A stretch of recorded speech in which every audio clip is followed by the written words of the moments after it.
একটি ক্লাসে আমরা আলোচনা করেছিলাম ইম্পর্টেন্স অফ লিসনিংয়ের গুরুত্বটা কোথায়। যে এই যে আমরা শুনি, সমস্ত কিছু আমরা প্রত্যেকেই জানি যে আমরা এটা একটা নর্মাল কথা, একটা প্রবাদ যে আমরা সব কিছুই কোনো না কোনো কারণ আছে। আমরা যে এই যে খাচ্ছি তার পেছনেও কারণ রয়েছে, আমরা ঘুমোচ্ছি তার পেছনেও কারণ রয়েছে, আমরা পড়াশোনা করছি তার পেছনেও যথেষ্ট কারণ রয়েছে। তো প্রত্যেকটা জিনিসের কিন্তু কারণ রয়েছে, প্রত্যেকটা জিনিসের গুরুত্ব রয়েছে যে কেন করছি আমরা। যে কাজটা আমাদের কাছে গুরুত্বহীন বা যার কোনো দাম নেই, এক কথায় দাম নেই বলতে যার কোনো দরকার নেই, সেই কাজগুলো কিন্তু আমরা করি না ন্যাচারালি। হ্যাঁ, আমরা বলার সময় এই কাজটা করে আমার কোনো লাভ নেই, এই কাজটা করে কী হবে, সেটা না করলেও হবে। আমরা যখন কাজটা করি তখনই কিন্তু আমরা গুরুত্বটা যাচাই করে নিই। সেক্ষেত্রে এই লিসনিং যে ব্যাপারটা ছিল, লিসনিংয়ের ইম্পর্টেন্স কিন্তু অবশ্যই আমাদের প্রত্যেকের এই দৈনন্দিন জীবনে, আমাদের মানব জীবনে, আমাদের মানুষের ক্ষেত্রে, আমাদের ছাত্র বলো, বাচ্চা বলো, প্রত্যেকটা মানুষের ক্ষেত্রে কিন্তু অত্যন্ত গুরুত্বপূর্ণ।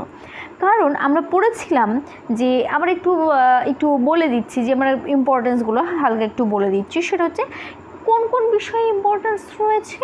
যে লিসনিং ফর ইনফরমেশনের জন্য আমরা পড়াশোনা করব, ইনফরমেশনের জন্য আমরা লিসেন করবো, শুনবো, যে কোনো কিছু ইনফরমেশনের জন্য শুনবো।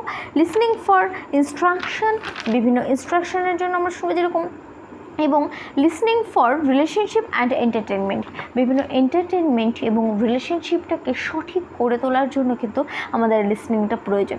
এই যে আমরা প্রত্যেকটা কাজে যখন আমরা হয়তো কারোর সঙ্গে গল্প করছি, কেউ যদি কথা কি রে শুনছিস, বা আমরা যখন হয়তো ফোনে কথা বলছি, আমার অপর সাইডে একজন রয়েছে, আমি তার সঙ্গে হয়তো একটা গল্প শেয়ার করছি বা তার সঙ্গে আমার খারাপ লাগা শেয়ার করছি বা আমার দিনটার সম্পর্কে শেয়ার করছি, আমি হয়তো তাকে বলেই যাচ্ছি আজকে না এই হলো, ও কোনো রেসপন্স করছে না। যে হ্যাঁ, আমরা ন্যাচারালি ফোনে বলে থাকি হ্যাঁ তারপর তো ও অপর দিক থেকে কোনো রেসপন্স আসছে না।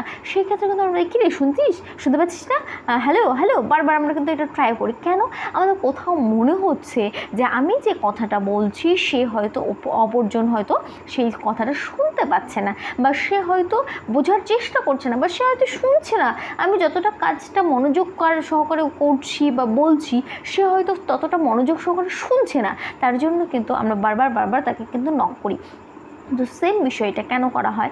কারণ আমরা প্রত্যেকেই, আমি যদি না শুনি সঠিকভাবে, আমি কিন্তু ইনফরমেশন পাবো না, ইনস্ট্রাকশানগুলো পালন করতে পারবো না, বা রিলেশনশিপটাকে সঠিকভাবে করতে পারবো না, বা আমি এন্টারটেইনও হতে পারবো না। তার জন্য শোনাটা কিন্তু প্রয়োজন রয়েছে। এইবার how to practice listening to follow instructions correctly.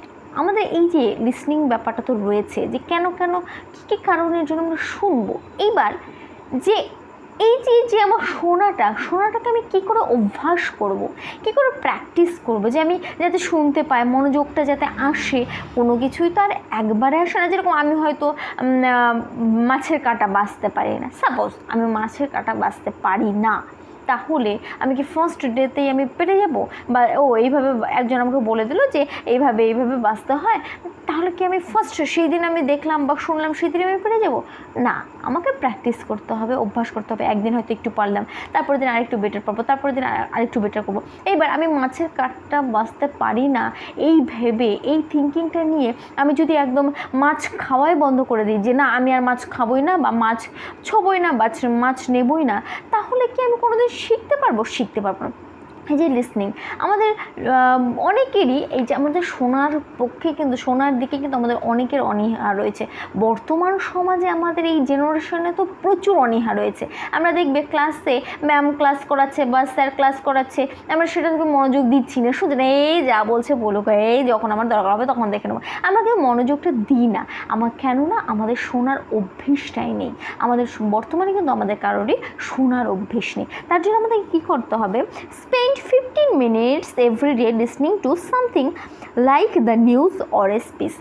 Rose 15 minute করে কিছু একটা শুনতে হবে। তুমি স্পিচ শোনো বা নিউজ শোনো, যে কোনো কিছু একটা শোনো, সেটা রেগুলারিটি মেনটেন করে তোমাকে শুনতে হবে। Avoid distract, don't do anything else while listening.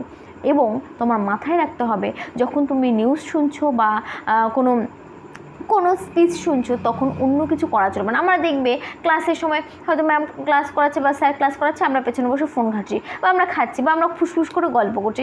এর ফলে কি হয়, তুমি কি সঠিকভাবে শুনতে পারছো, তুমি কি সঠিকভাবে ইনফরমেশনটা নিতে পারছো না। তার জন্য কী করতে হবে, আমাদের রোজ একটা রুটিন মাফিক 15 মিনিট করে কিন্তু আমাদের শোনা প্র্যাকটিস করতে সেক্ষেত্রে আমরা স্পিচ শুনতে পারি বা আমরা কোনো নিউজ শুনতে পারি, এবং সেই শোনার সময় আমি অন্য কোনো কিছু অ্যাভয়েড করবো, খাবো না বা আমরা অনেক সময় খাই আর শুনি সেই কাজগুলো করবো না বা ফোন ঘাঁটবো না বা কোনো কিছু, সেই জিনিসগুলো কিন্তু অ্যাভয়েড করবো। নেক্সট কি, when you listen to something speaking or listening to a recording, summarize what you have heard.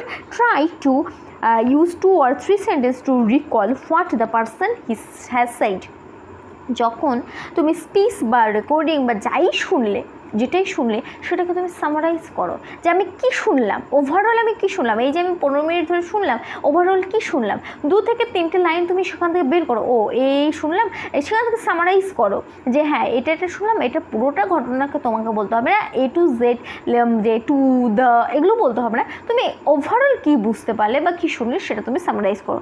Next, while your teacher speak and as you listen, try to write the words what you are hearing. This might seem difficult at first, but keep trying. যখন তোমার teacher কোনো lecture দেবে বা কিছু বলবে, তুমি কী করবে, সেটাকে শুনে সেটাকে নোট করো, লিখে রাখো। এটা স্টার্টিংয়ে খুব সমস্যা হবে, কিন্তু আমাদের সমস্যা হলেও আমাকে সেটা সমাধান করার চেষ্টা করতে হবে, সেই চেষ্টাটা আমাকে চালিয়ে যেতে হবে। আমি ভয় পেয়ে পিছিয়ে গেলে চলবে না, আমাকে প্রত্যেকটা কাজে আমাকে যদি সফলতা অর্জন করতে হয়, আমাকে কিন্তু চেষ্টা চালিয়েই যেতে হবে। আমাকে ভয় পেয়ে পিছিয়ে পড়লে বা গুটিয়ে থাকলে কিন্তু সেটা হবে না, আমাকে চেষ্টা চালিয়ে যেতে হবে। আশা করি আমরা প্রত্যেকেই বুঝতে পারলাম যে আমাদের কি করে আমরা এই লিসনিংটাকে আরও গ্রো করতে পারবো, কি করে আমাদের ইমপ্রুভ হবে এবং লিসনিংয়ের কেন প্রয়োজন, প্রত্যেকটা জিনিস আশা করি আমাদের প্রত্যেকের কাছে ক্লিয়ার। তো আজকে আমাদের ক্লাসে এইটুকুই, পরবর্তীতে অন্য কোনো টপিক নিয়ে আবার আমরা ক্লাসে আসবো।